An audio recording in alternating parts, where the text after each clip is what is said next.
Many moons ago, Vladi requested a book versus movie review of Needful things. It's been a couple hours, maybe a few days, maybe a couple months, but I finally finished. I'm so sorry it took so long. This is a thick book to read while you're busy with other things, but I did it, and today I'm actually gonna watch the movie, and I'm so excited to see the comparisons. But first, the book. If you guys don't know the story, it's about a small town and all the characters that live in there, and then a shop opens, and there's all these small town ways of going about greeting a new shop and a new shop owner, but this shop owner is a bit different, and he brings things to people which they believe that they need, and these things have power over them and control them. So I'm a really visual person, which makes it hard to get into a fiction book that's this big. I normally read non-fiction if it's gonna be this long. It's hard for me to visualize the characters, and in this book it has a lot of characters. So I definitely recommend not taking months to read this, because I was a little bit lost, and I did use a guide that I found online for this. But I loved it, and I really enjoyed it, and I thought it was really good. The depth and the different aspects it had. It's obviously classic Stephen King with the stereotypical characters. You've got the little boy, you've got some old ladies, you've just got those homely country type characters, and I enjoy that. I also enjoy that because he throws in some darker aspects, and there's actually a little bit of sex in this book, which is something I think will be interested being interpreted into the movie, because it's a lot of masturbation type scenes and a lot of dreaming. And obviously when you're reading a book, these things can come across quite tame, but it will be interesting to see. One thing that I am super interested in seeing is the villain, Mr. God. I am so scared that they're gonna mess him up. He's probably the thing that I'm most looking forward to seeing. I really enjoyed this story, and it's really wrapped up into a nice, neat package. It's evil versus light, kind of in a way, and I really liked all the voices in people's heads, and that's one thing that will be interesting. I'm sure they're just gonna do voiceovers throughout the film. It's something that you can only write. You can't really pull off without being super cheesy, but let's see, hey? I really liked this book, and thank you, Vladi. I'm really sorry it took me so long, but I'm really glad I read it. It's definitely something different than anything I've read before, and I'm really eager to see how they pull this off. So I'm gonna go ahead and put down this book, finally, and watch the movie right now.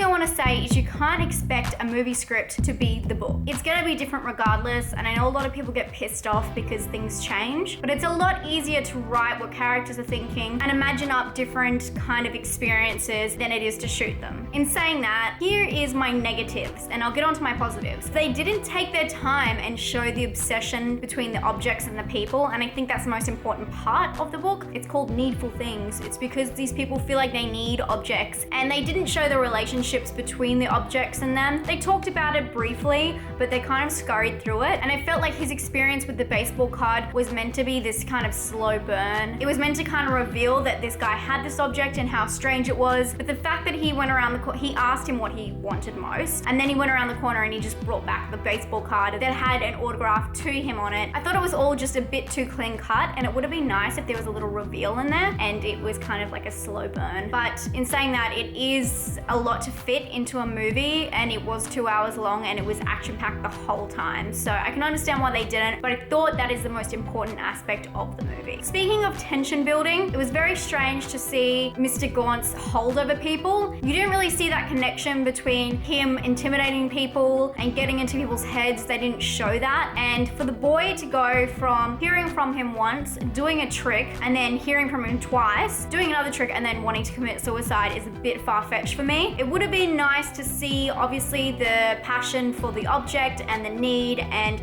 the obsession, and then that's how they get twisted. It was just a bit everywhere. I guess you feel that more with the book, and it's a little bit more clear that way. And of course, if you're curious to hear, Mr. Gaunt, he is not what I imagined. I imagined him being a lot sicklier, a lot skinnier, a lot more like towering over, like a strange kind of human. He seemed like an old English dude to me, and I know that he wasn't English, but he did. He seemed very pretty normal until the end, and I guess that's kind of a good thing as well. I think this movie would have been really well done by Tim Burton to make him like a Tim Burton-esque with like all the theater and all of the makeup and the costume. It would have been a lot creepier. The fact that it was set in a house and it wasn't really, I don't know if in the book, I can't remember it being set in a house, but the Needful Things shop was completely different to what I thought, which is fine. But Mr. Gaunt's setting in there was just, it was so open, and I felt it should have been a little bit more cramped and a little bit more controlled. I don't know if that makes any sense, but Mr. Gaunt wasn't what I thought, but I don't really know what I was expecting, to be honest. Okay, now onto my positive stuff, because I do have a few. Number one being, I love the score, the music. It was very theatrical, as I was saying before about Tim Burton.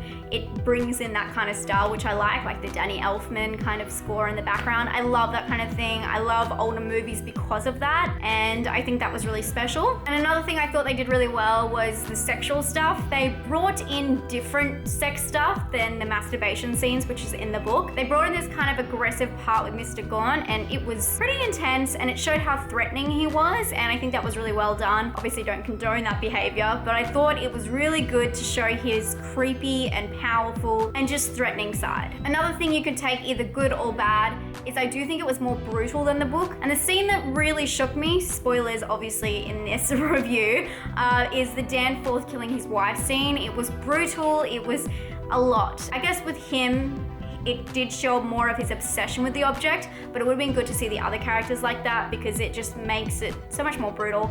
But even the two women fighting and killing each other was really brutal.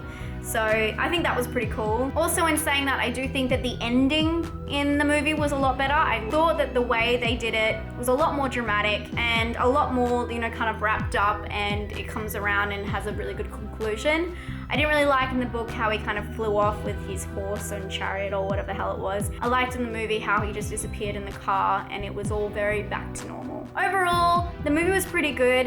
It had that old school complex story and simple character thing, and I guess Stephen King does that really well. But it wasn't as enjoyable as the book, so if you like the movie and you haven't read the book, I do encourage that. But you've also got to give the movie some slack because it's really hard to fit everything in there, and it was action-packed, it didn't stop, it didn't go slow pace, but because of that, it wasn't able to fit a lot in. I'm gonna give the movie a 6 in personal, a 4 scare just because of the gore, and originality I'm gonna give it an 8. And for the book, I'm gonna give a personal score of 8, a scare score of 2, and originality I'm gonna give a 9. I hope you guys like this, and Vladi, thank you for requesting it. I'm gonna do a Q&A before this year is through, so if you guys have any questions you wanna know about me, or about Australia, or about horror and my preference, let me know down in the comments down below. Obviously anything out of line will be cut, but that would be really awesome, and I hope you guys are having a great day. I'll see you later. Stay spooky.